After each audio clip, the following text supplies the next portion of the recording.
একটি দুর্দান্ত টুর্নামেন্টে বদলে দিতে পারে একজন ফুটবলারের পুরো ক্যারিয়ার, বাড়িয়ে দিতে পারে খ্যাতি, খুলে দিতে পারে ইউরোপের জায়ান্ট ক্লাবগুলোর দরজা।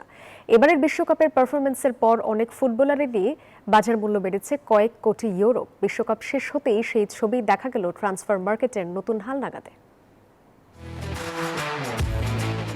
বিশ্বকাপ শেষ, ট্রফি উঠেছে স্পেনের হাতে, গোল্ডেন বুট জিতেছেন কিলিয়ান এমবাপ্পে। কিন্তু মাঠের লড়াই শেষ হলেও শুরু হয়েছে আরেক প্রতিযোগিতা, ফুটবলারদের বাজার দরের দৌড়। ট্রান্সফার মার্কেটের সর্বশেষ হালনাগাদ বলছে সবচেয়ে বড় পরিবর্তন এসেছে এলিয়ট এন্ডারসনের। 7,50,00,000 ইউরো থেকে তার বাজার মূল্য বেড়ে হয়েছে 11 কোটি ইউরো। বিশ্বকাপ চলাকালেই তাকে দলে ভিড়িয়েছে ম্যানচেস্টার সিটি।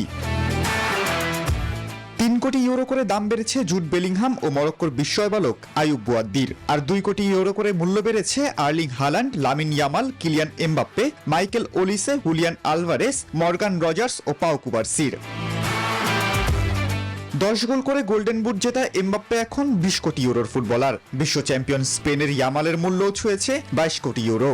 একই অঙ্কে পৌঁছেছেন নরওয়ের গোলমেশিং আর্লিং হালান্ড। বিশ্বকাপ শুধু শিরোপা বা ব্যক্তিগত পুরস্কারই দেয় না, বদলে দেয় ফুটবলারের ভবিষ্যৎও। দুর্দান্ত পারফরম্যান্সের পুরস্কার হিসেবে বেড়েছে কোটি কোটি ইউরোর বাজার মূল্য। আর নতুন রেকর্ড গড়ার লক্ষ্যে ইউরোপের ক্লাবগুলো এখন এই তারকাদের দলে টানতে প্রস্তুত। খালেদুল ইসলাম তানভীর, নিউজ 24।